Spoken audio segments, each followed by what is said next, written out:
नमस्कार, मैं आकांक्षा मिश्रा स्वागत करती हूँ आप सभी का टीएनवी एकेडमी के इस विशेष सेशन में। आज हम बात करेंगे उस स्टैंडर्ड की जिसे दुनिया की लाखों कंपनियों ने अपनाया है अपने बिजनेस को एक नए स्तर पर ले जाने के लिए, ISO 9001। लेकिन सवाल यह है कि इसे लागू कैसे किया जाए। अगर आप भी सोच रहे हैं कि ISO 9001 को अपनी कंपनी में कैसे इम्प्लीमेंट करें, तो आज का वीडियो आपके लिए है। स्टेप बाय स्टेप पूरी प्रक्रिया, प्रैक्टिकल उदाहरण और प्रो टिप्स सब कुछ मिलेगा इसी एक वीडियो में। तो चलिए शुरू करते हैं। ISO 9001 क्या है? ISO 9001 एक इंटरनेशनल स्टैंडर्ड है जो क्वालिटी मैनेजमेंट सिस्टम यानी कि QMS के लिए गाइड करता है। इसका मकसद है कि आपकी कंपनी में प्रोडक्ट या सर्विस की गुणवत्ता हमेशा बनी रहे, ग्राहक संतुष्ट रहे और लगातार सुधार होता रहे।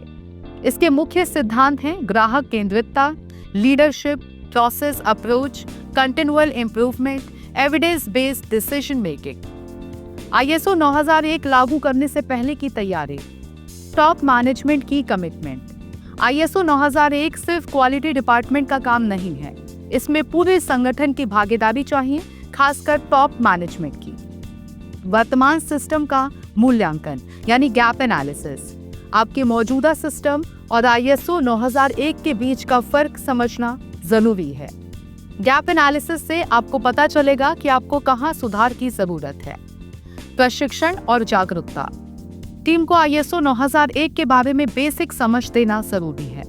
अवेयरनेस, ट्रेनिंग और बेसिक QMS अंडरस्टैंडिंग सभी लेवल पर होनी चाहिए।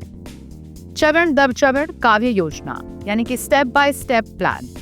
स्टेप 1, स्कोप निर्धारण करें। आपका ISO 9001 सिस्टम किन किन ऑपरेशंस को कवर करेगा। स्कोप लिखित रूप में तय करें, जैसे प्रोडक्शन, सेल्स, कस्टमर सपोर्ट इत्यादि। स्टेप 2, क्वालिटी पॉलिसी बनाएं। यह आपकी कंपनी की क्वालिटी के प्रति प्रतिबद्धता का बयान होता है। सीधा, स्पष्ट और हर कर्मचारी के लिए समझने योग्य होना चाहिए। स्टेप 3, क्वालिटी ऑब्जेक्टिव्स तय करें। उदाहरण, कस्टमर कंप्लेंट 20% कम करना, डिलीवरी टाइम 95% ऑन टाइम रखना।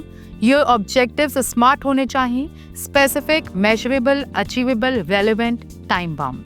स्टेप 4, आवश्यक प्रक्रियाएं यानी कि प्रोसेसेस डॉक्यूमेंट करें। हर कोई प्रोसेस को अच्छे से डिफाइन करें।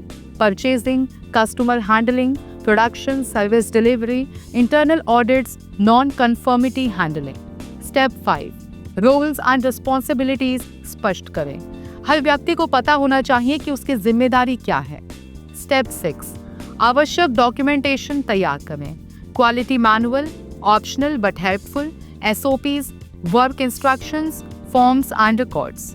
स्टेप 7, रिस्क बेस्ड थिंकिंग लागू करें। कौन से प्रोसेस में रिस्क है उसे पहचानें और उसे कंट्रोल करें। स्टेप 8, इंटरनल ऑडिट प्लान बनाएं और ऑडिट करें।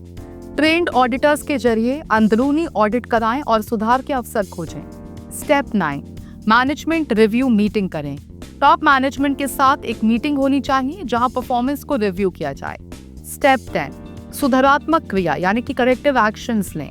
जहां कहीं कमी पाई गई वहां सुधार करें और रूट कॉज निकालें। सर्टिफिकेशन प्रोसेस, जब आपका सिस्टम तैयार हो जाए तो एक एक्रेडिटेड सर्टिफिकेशन बॉडी से संपर्क करें। सर्टिफिकेशन के स्टेप्स, स्टेज 1 ऑडिट, डॉक्यूमेंटेशन की जांच। Stage 2 audit, on site evaluation, non conformities को सुधारना। सर्टिफिकेट इशू, सर्टिफिकेट आमतौर पर 3 साल के लिए वैलिड होता है, जिसमें हर साल सर्विलांस ऑडिट होता है। इम्प्लीमेंटेशन के दौरान आने वाली आम समस्याएं, resistance to change, documentation overload, audit fear, lack of clarity in rules, improper training. लगातार सुधार यानी कि कंटिन्यूअल इम्प्रूवमेंट। ISO 9001 की असली खूबी है कंटिन्यूअल इम्प्रूवमेंट। हर बार ऑडिट से कुछ नया सीखिए और अपने सिस्टम को अपडेट करते रहिए। तो दोस्तों, आज हमने देखा कि ISO 9001 को इम्प्लीमेंट करना कोई रॉकेट साइंस नहीं है। सिर्फ सही दिशा, सही टीम और सही डॉक्यूमेंटेशन से आप एक मजबूत QMS बना सकते हैं।